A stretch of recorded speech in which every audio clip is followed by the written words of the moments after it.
Peace, beautiful, beautiful, beautiful soul. Welcome back once again. This is the third episode of Astral Convos, a new podcast that I am bringing to the world. A podcast correlated to and associated with all things having to do with metaphysics, associated with astrology. You feel me? Because I am an astrologer. In this podcast, we essentially cover energy signatures in correlation with the astrological celestial bodies, if that makes sense. Now, before I jump in, I would like to introduce my two friends, Mr. Peacock and the bear, Aries Major. Aries Major, the greatest bear, the greater bear, the biggest bear, a constellation up in the stars, which correlates with me, my astrology. You feel me? I am a Gemini. I belong to the third decadent of the Gemini sign. And with me being the third decadent of the Gemini sign, I belong to the constellation that's represented by the bear, the biggest bear, the greater bear. I am a Gemini, but I am ruled truly under the Uranus planet Uranus. And this is because the third decadent of Gemini is a Aquarian, Geminian type of energy. You feel me? We are the scientists, if that makes sense. We are the innovators. You know, it is a very, very Geminian energy, but it's mixed with that Aquarian energy. We are very supreme in our nature. I'll say that, and I'll leave it at that. And that is why my friend here is here. He symbolizes that constellation.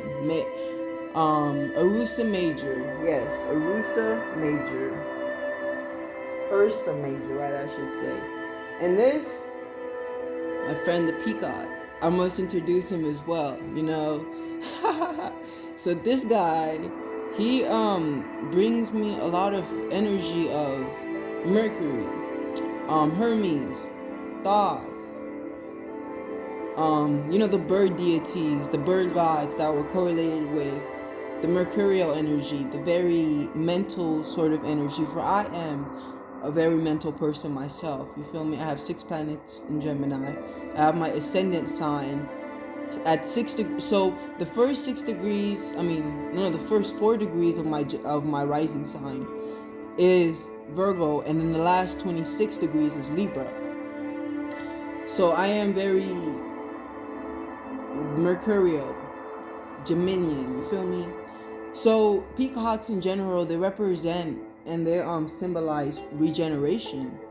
So in so many ways, this bird right now in my life is symbolizing my need for physical regeneration, internally and externally, for I am here to generate or regenerate a world of old, but that's better than this world. You feel me?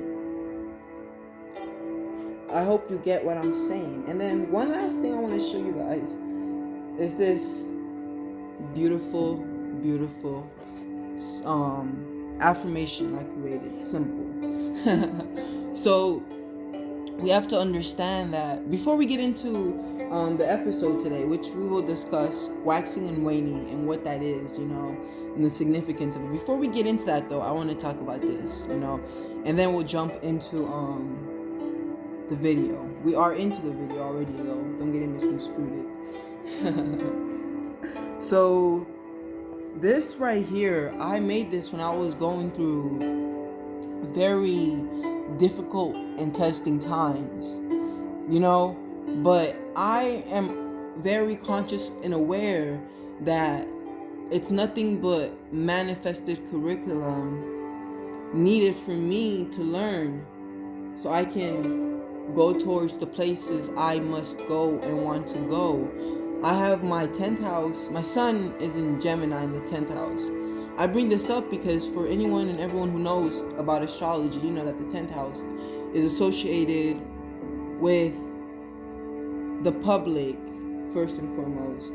But furthermore, I don't want to per se talk about that aspect of the 10th house. I'm going to correlate it with Capricorn and the association Capricorn has with climbing, right? Climbing the mountain, things like that. So I am very status orientated. I am by no means a dictator or anything like that. You feel me? I don't have an oppositive type of energy, but you know, where it's like I desire to dominate, but it's more like it's a natural leadership that just follows. You know, people feel comfortable being led by me, essentially, I would say. But I love affirmations. I work with affirmations all the time.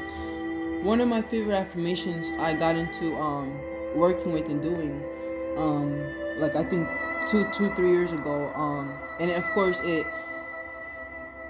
when you do certain things, you attract other thoughts. You feel me? That come with that activity. So those thoughts, my favorite affirmation once upon a time, and it still is, was, I am the divine incarnated in human form. And I would just repeatedly say that and feel that and really integrate with it from a heart perspective and a mental mind perspective, electromagnetic perspective. You feel me? And so this right here just reminds me the fact that I am of significance. I am of supremacy myself, but that doesn't mean you are not either. It is essentially the grand awareness that I am everything and you are everything and I am connected with everything, and thus it's not wrong for me to claim the supremacy that is within all things. You know, it's a grandiose, beautiful expression of just how godly I am. You know, in a world where you are told that you are otherwise, you must tell yourself. You know, it's a game of convincing. You're either convincing yourself or you're being convinced.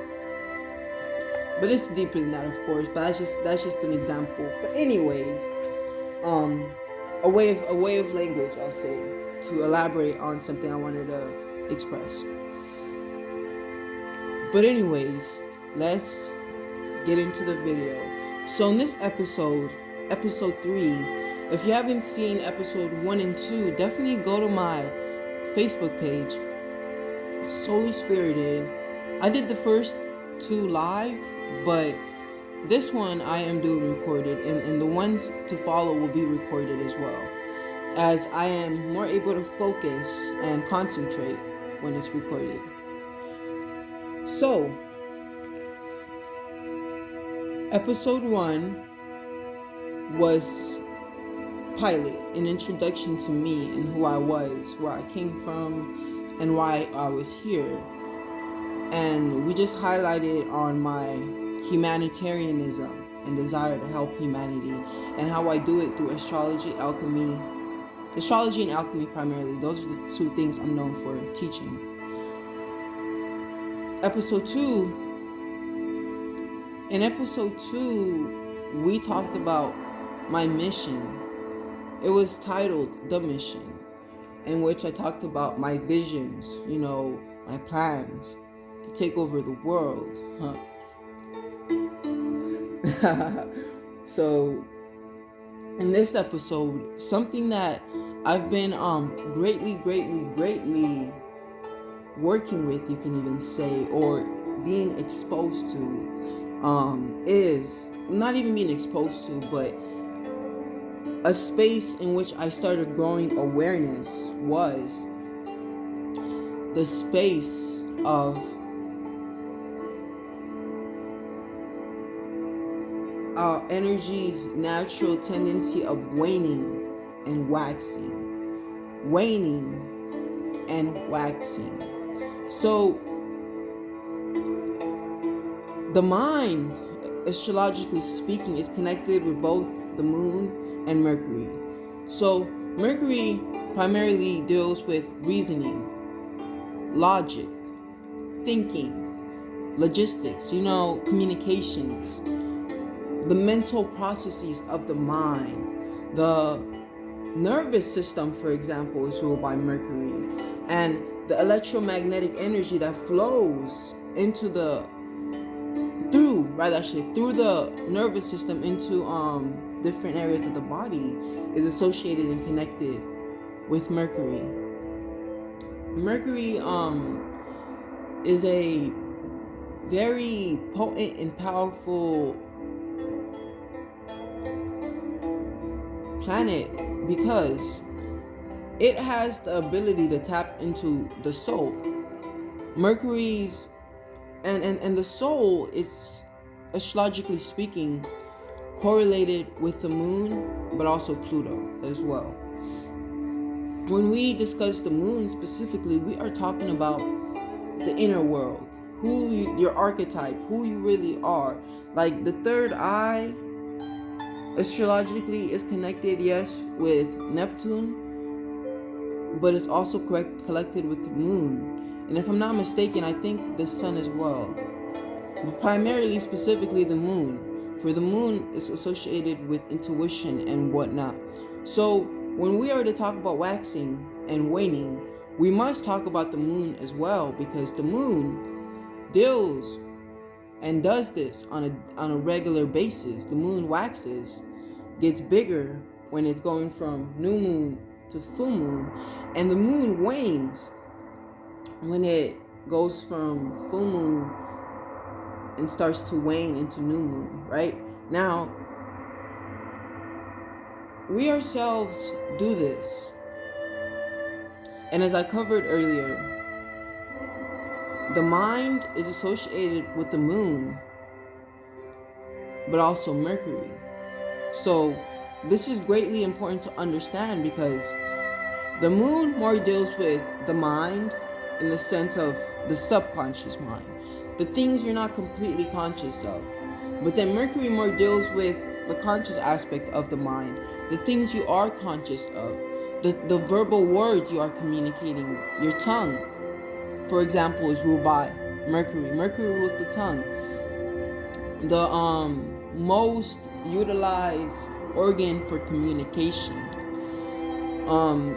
So Mercury deals more with the manual aspect of the mind, but then the moon deals with the magnetic aspect of the mind. The magnetic aspect of the mind, the more intuitive aspect of the mind, the more emotional, feminine aspect of the mind. That's more of the moon. And so when we are talking about waxing and waning, we are most definitely looking at Mercury and how it functions, because astrologically speaking, the planets and everything, they're nothing but broadcasts of what we have within us. Meaning, the reason why our chakras are like circles and orbs is because we have the planets inside of us, and thus it is reflected outside of us. The truth of the matter is, everything outside of us came from inside of us. Like even cooking. This is something that I've been very fascinated with. Cooking, when we are cooking in so many ways, like you gotta think, like, what does that mean? What does that symbolize? Like, where did that come from? Where did the idea of, bringing, let's say a piece of flesh, like, a piece of flesh, like chicken or something, or even vegetables, into like dead flesh, killing something, and then burning it, and then eating it, like that's like deep, like, because we didn't always eat, you feel me? We were once breatharian, like, and then the descent into density followed the consumption of food, but in a lateral matter where we went from liquid and descended into denser and denser and denser foods. But the truth is, our nature is to not eat. But that is honestly besides the point. The reason I even got into that was, I'm sure it had to deal with know we were talking about the moon, but I'm sure me getting into food. Oh yeah, right. I was talking about the reflection of the outside and the inside thing. You feel me? But yeah, like I think that's very interesting. Like the fact that we do that. Now, of course, like when I'm cooking and everything, I think about this. Like, you know, and I also think about what I cook. Like I don't deal with like flesh per se. I don't cook it. I will eat flesh, like meat and things now and then, because my perspective and my observation is it's never about what you do, but always how you do it, you know. But that's besides the point, though. That's another story. Anyways, so these things are reflections of us, you know. So that was said to highlight the fact that the planets up there, what they're doing and everything, is nothing but what we are doing as well. We are the stars, but we are different compositions, different reflections, different expressions of the same thing, though. You feel me? Of the stars. So the moon deals more with the deeper, the deep mind. So the sun and Mercury, well, the sun deals with the conscious mind, what you're consciously aware of. But Mercury deals with both, like how you use your conscious thoughts and your emotions and how you're combining them and what strategies you're using to think, you know, linguistics, logic, things like that. That's more Mercury. So understanding these aspects of the minds and different layers of the minds, because there are many different layers, you know. The mind is not just one, but it's it's multifaceted, and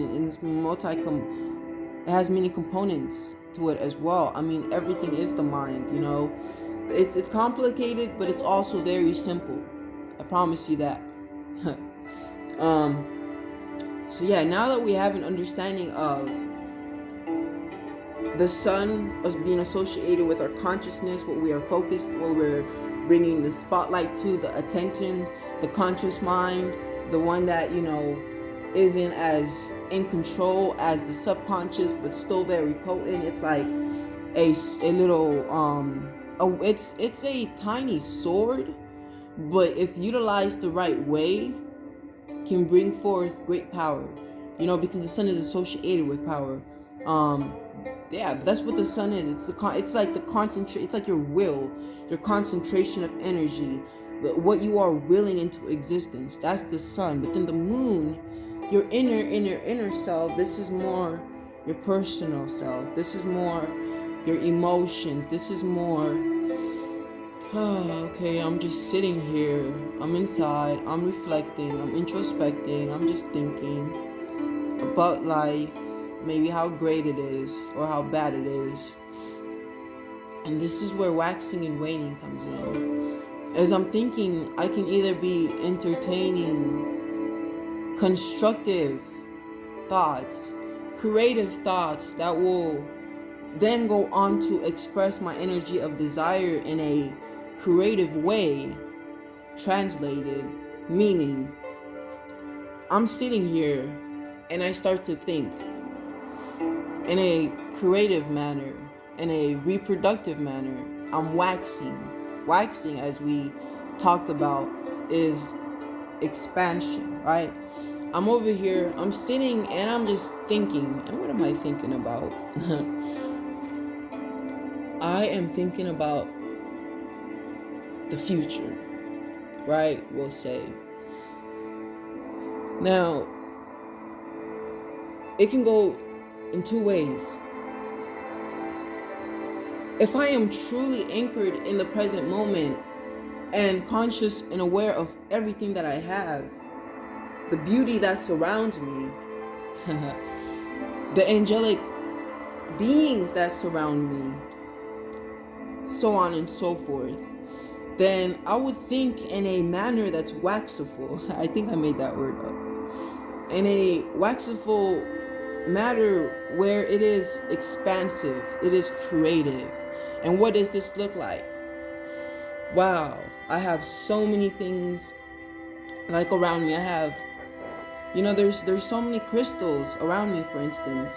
that are just shining and glimmering that you guys aren't completely aware of or seeing, And so waxifully,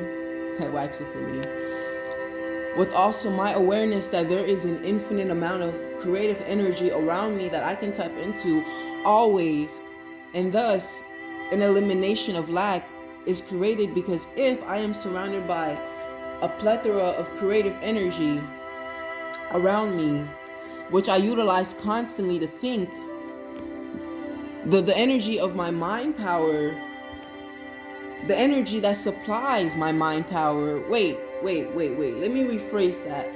The energy that's supplying to me my mind power, I said it right the first time, is an energy that is around us, around everybody. It is an energy that is continually flowing, and I get to choose what I want to do with it. I can either be waxiful or waningful about it. I can either take that energy around me, take it and construct a beautiful platform for it to express itself, or create a limited box, you can even say, to constrain itself.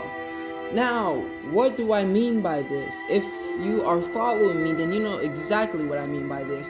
But if you're not, then I would like to elaborate on this. So, it doesn't per se matter how much power you have. It matters how and what that power is being expressed through. An example is, you can have a source of voltage, right? Electrical energy flowing through a certain current, which you then can plug into a light bulb, right?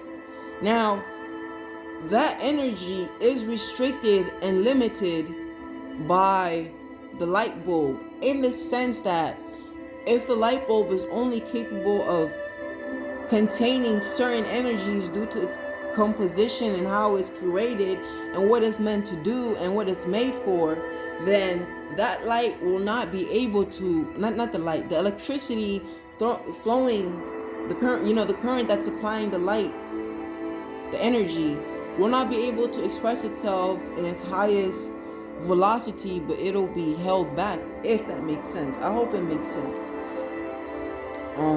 Anyways, waxiful thoughts are thoughts that aren't restrictive but expansive. Waningful thoughts are thoughts of destructive matter, but destruction is needed, right? Because if you, let's say, have a desire to build bigger, and you have, let's say, a building, if you can, the best way to do that, build bigger and expand, is to first destroy the standing structures, because they're most likely, if you're not in harmony with them, they're most likely in your way one way or another. So destroying, that construct, that structure, to build a bigger structure would be most ideal, right? Right. I'm pretty sure you know what I mean. Okay, so the significance of thinking in a waxiful matter. Let's talk about this. So we have to understand that we are responsible for creating our realities. We have to really further understand the mind and what we as humans have to work with. We have such a powerful conduit, which we sleep on.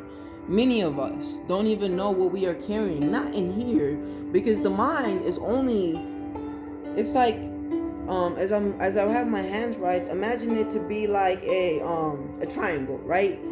And this triangle is coming down, and we are the limited expression, the least, expression. But it's like we are at the bottom of the pyramid, but there is a top, and it's a funnel, an infinite funnel that never stops. So like with that being said, thinking in a waxful matter, I'm pretty sure that was the subject we were talking about, enables, I was talking about the mind. So yeah, the mind is not in here, in your head. The mind is broadcasting itself from the higher dimensions, the higher realms, you feel me? And waxfully thinking, versus, I want to say this also. Polarity doesn't per se exist. The idea of good and bad, you're wrong, I'm right, polarity, combative energy, oppositive energy, that ceases to exist, ceases to no longer you know what that means. I'm not gonna explain myself as if you don't know what ceases to exist means, right? But anyways, that energy of ego, rather I should say, ceases to exist, because the higher in elevation and spiritual awareness you attain, the more aware you are of the connectivity with all around you, and the more in tune and realization you become aware with how you are a part of the creator and the creation, in the sense that, yes, you can say you are co-creating, or you can even go as far as to say you are creating, you feel me? But the thing with that is, we'll talk about that in a future video. Yes, so both waning and waxing are very significant, they're both very important. Waxing energy, though, it should be the energy that you strive to be in. If you are in a place in your life where you are not happy, where you are not satisfied, you feel me? Because everyone most definitely has a desire. We have two main desires. The first, I'm not going to correlate them with which comes first and which comes second. I'll just say them as they are. We have the desire to serve ourself, service of self, fuck everyone else and take care of ourselves. And then we have the desire to assist others, humanitarian energy, be of service, empathy, compassion, sympathy, parenthood, for example, heartfelt energy.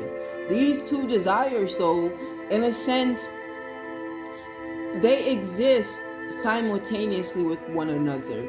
And this is one of the reasons why pain manifests, why pain and pleasure manifest. But pain and pleasure aren't negatives. For example, right now, I have my back is so fucked up, and I rephrase and I relinquish what I just said. I didn't mean to say that. Let me rephrase. What I more mean to say is, due to certain thought patterns and manifestations in the astral realm, I in turn manifested pain to come forth into my back. But it's funny, because this would be a great example of how I utilize waxful thinking. Honestly, this is something that just came to me, and I started to realize that you're either thinking in a waxing manner, where you are thinking creatively, expansively, you're waxing like the moon, you are opening up, or you're thinking in a waningful manner, where you are thinking in a way where you are destructively taking away. It's not giving, it's taking, one or the other energy, waxing or waning. But as I was saying, the pain manifested at first, I'm pretty sure, because I was in a very waningful energy myself, and the thoughts I was coming upon, no, they were not. I think, because the pain, the way I see it now, I'm pretty sure correlates with where I was at before, you feel me? I've been in a very growth-orientated, and I'm always in a growth-orientated energy, though. I have my moon in the 8th house in Taurus. So, like I mentioned in the beginning, this is an energy of Mr. Peacock, right? As we talked about regeneration. I'm here to regenerate myself and the world around me. I am continually creating the world through my mind, through mental processes. I'm a very fucking mental person. Like, it's insane how mental I am, but it's also insane how mental, well, not everyone around me, but I attracted another friend of mine, and he is so mental like me, and it's crazy the things that we do together. Like when I'm around him, it's mental training time. That's literally what it is, and people they don't do that. You have to do that though. Me, because I'm lucky enough to be blessed with my friend here, Ursa Major. Well, it's not even okay, look, the way that the stars play out. So Ursa Major, right, the Great Bear, this is why my homie over here is here, and he came into my life anyways. Ursa Major, right, it is the constellation of the mind. It deals with the mind. The mind, thinking, using the mind, mental training, the fucking mind. I'm gonna just leave it at that. So the pain, right, the pain in the back, my lower back, it was crazy. It was paralyzing, really, but I didn't see it as negative. I seen it as, oh shit. Because, okay, I've been putting in a lot of work, like a lot of reconstruction, mental alchemy. I'm a mental alchemist, and I teach mental alchemy. Don't forget that. Because you should, if you don't know or understand mental alchemy, you should learn it. You really should, because it's really life-changing. And for me, I've been putting in a lot of that mental alchemy in that work, right? That work. And I've been reconstructing and creating a lot and destroying structures that no longer serve me, structures that were only representations of pain and suffering and sorrow. I destroyed and relinquished them, and thus a breaking down took place. It was a war against myself. A war against myself. No. Yeah, no. An internal war, because all wars are internal, really. So it was. And that's why the pain manifested. That's why my back started hurting. And for me, spine, back represents a lot of like physical, like supporting type of energy, and then it's right here where my root chakra is. And I've been wearing a lot of red, and then look at this gold that I'm wearing, which is like the sun, the solar plexus, all lower chakra energy. I've been working on my lower chakras for sure. And so the pain that manifested to me wasn't, oh no, I'm fucked, I'm gonna need to see a chiropractor. No, I went inside, I observed, I analyzed, and then I realized that, okay, so this is more growing pain.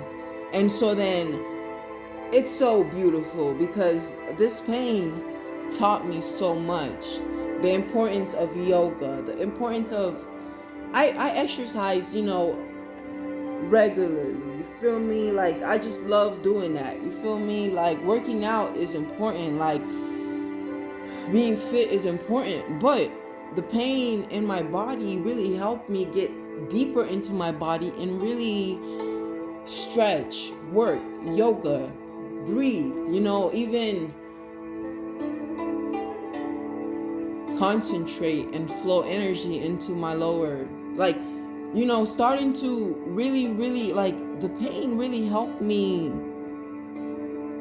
expand and grow, like, last statement I was gonna say was, really being able to accurate, no, what's the other word not coming to me, not, but for lack of not even persistently, consistently, I'ma let it go, and it'll come to me when it's meant to. So yeah, it's a exact like ability to tap into like where the pain is in my back through my mind and send energy there. You feel me? So back to the waxing aspect of this whole experience. Because I engaged in waxful thinking, what was to be pain and bring forth suffering was translated and transmuted into energies of expansion. Now I'm more aware of just how powerful stretching is, how powerful connecting the mind, body, and soul is. I mean, of course, it's deeper than just the pain, but this is an example. So, waxful thinking. So, really, we are either thinking creatively and thus creating the world around us. Like, think about it in this way also. If you are in a sucky situation, you hate your situation, what are you doing? Analyzing your situation, thinking about your situation, how your situation sucks, and thus you're not creative. You're not creating anything. You are feeding into the pain. You are continually sourcing it. You are a creator. You are a creative source, and you're using your creative energy to create the world around you because you're thinking that that's the world around you. And you have to understand that your experiences are limited to your awareness. What are you aware of? If you're not aware of that $1 million in the trash, then it doesn't matter. But if you are aware of that $1 million in the trash, you're gonna go to the trash and get it, and you're gonna utilize it. May I elaborate? This is what I mean. If you're not aware, for example, of astrology, then that knowledge cannot serve you. If you're not aware of the mind and its abilities, the higher faculties, the power of your mind, and that is not going to serve you. But that doesn't mean it's not there. It's still there, right? Yeah. So, waxful and waningful thinking. A lot of people by default, are put in a place, an energy where they have to be, not have to be, but they're very waningful, because you have to understand, we are programmable. I was once very programmed, indoctrinated into a predictable algorithm. You have to be predictable to be controllable. And that is why it is very predictable what the collective consciousness is on. Because the astral realm is very real. The powers that shouldn't be are aware of these higher knowledges that truly belong to every single one of us, but they are not sharing it. They utilize it to suppress. The news is a good example. You have to understand how thoughts work. Your thoughts, they exist. You don't just think something and it goes away. No, if that thought is in your head and you're constantly repetitively thinking about it and it's stored in your memory, you have to understand that the memory, it is in a sense existent within the astral body, and the thought compounds and thought, because thoughts, they are elements, they are things, and they build more complex structures to them, and understanding astrology and alchemy, believe it or not, would help you further understand thoughts and their different energetic signatures. So these thoughts, they go on to your God body or your astral body, your light body, and they build structures within themselves. The news, what are they doing? They're constantly sending thoughts out. But you take this and take this aspect and perceive it from a broader perspective. Politicians, what are they doing? They are expanding thoughts as well. Politicians are magicians for sure, because they influence people, and the truth of the matter is, anyone who knows how to influence another person to do something for them, they are practicing magic, knowingly or unknowingly. But that's besides the point, though. You feel me? When people entertain in the news, what they are doing is they are being supplied, because you are receiving. So where is that being stored? You got to think about it.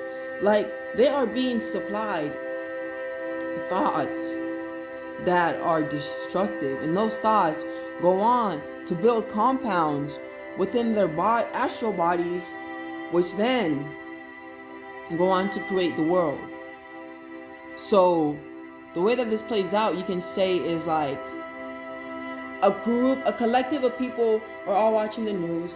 All of them receive the thoughts, and then in the astral world, they all, because they are in resonance and they have the same thoughts, all find themselves in the same area, the same space, the same emotional vibration and thought patterns. And thus what happens? Collectively, they start to act in an ignorance, a collective ignorance that was dependent upon the media and what that was told. You feel me? So it's like they know what they're doing, and you have to start learning and educating yourself as well, because the truth of the matter is, like, we live in a world where you can be free, so why not be free and free yourselves of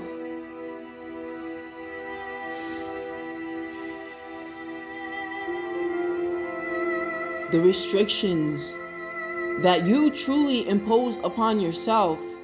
Because although it not be your fault that you are where you are, it is still your fault for remaining where you are, because are you not responsible?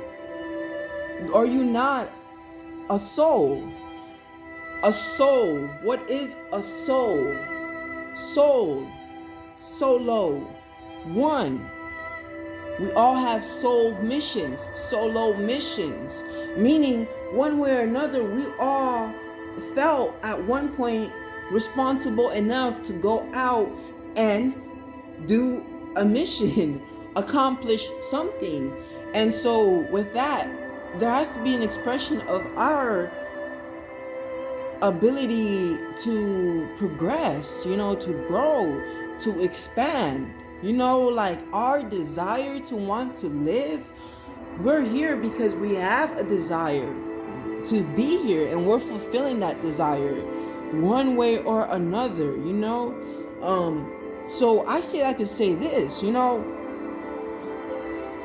don't feel sorry for yourself. You are not a victim. You aren't a victim because you have the creative ability and power to create your world. And this is just the truth. This is just reality. It's even scientific. Like, this is not even philosophy anymore.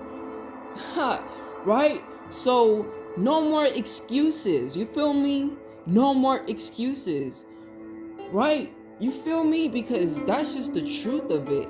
And this episode is significant. Waxing and waning. Now, waxing, as we talked about, is really just creative thinking in a creative manner. Shoot, you don't have any money? Well, start thinking about all the things you do have first and foremost, because you have to build a foundation for that energy, because energy, like masonry, you feel me? Let's talk about masonry, and I'm gonna place the free in front of masonry, so it's Freemasonry, and it doesn't spook anybody out. And the simplest terms, masonry really is building, right? Building with blocks, building with mortar, stuff. Like using the elements around you to build. That's literally what masonry is. A mason is a builder.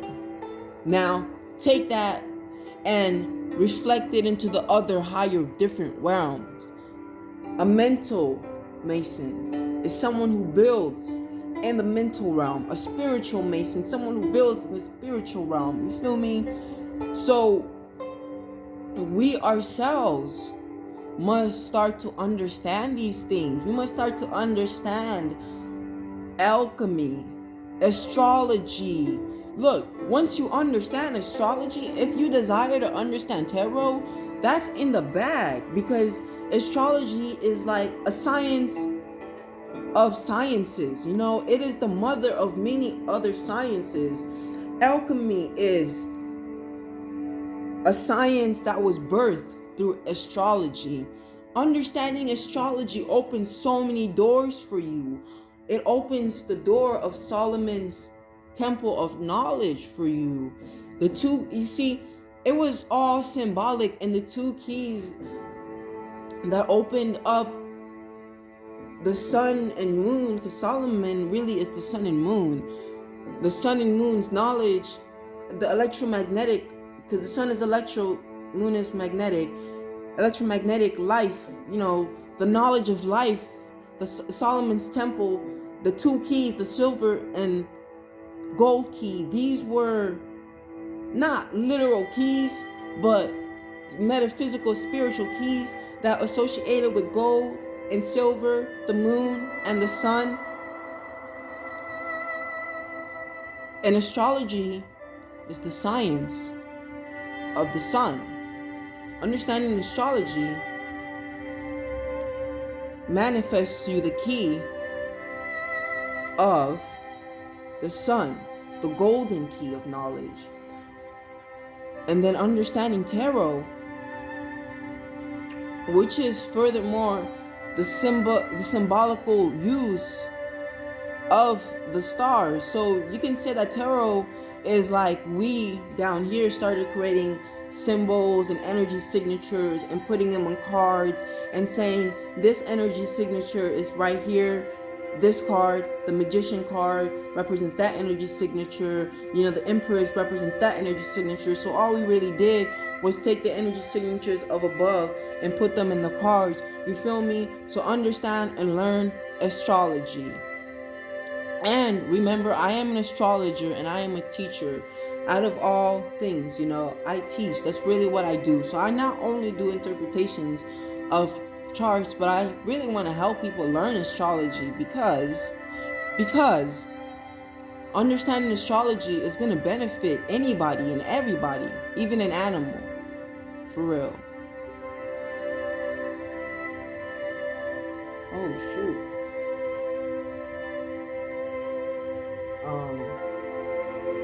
Sometimes I just find it beneficial to be aware of my environment, reality, even energetically. Like there's no one here, but still I gotta scan the environment to be aware and conscious of the energy, the feng shui, right?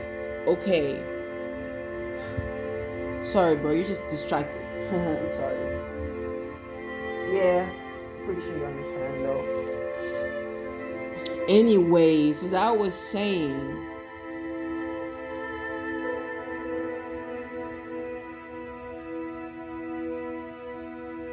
what was I saying?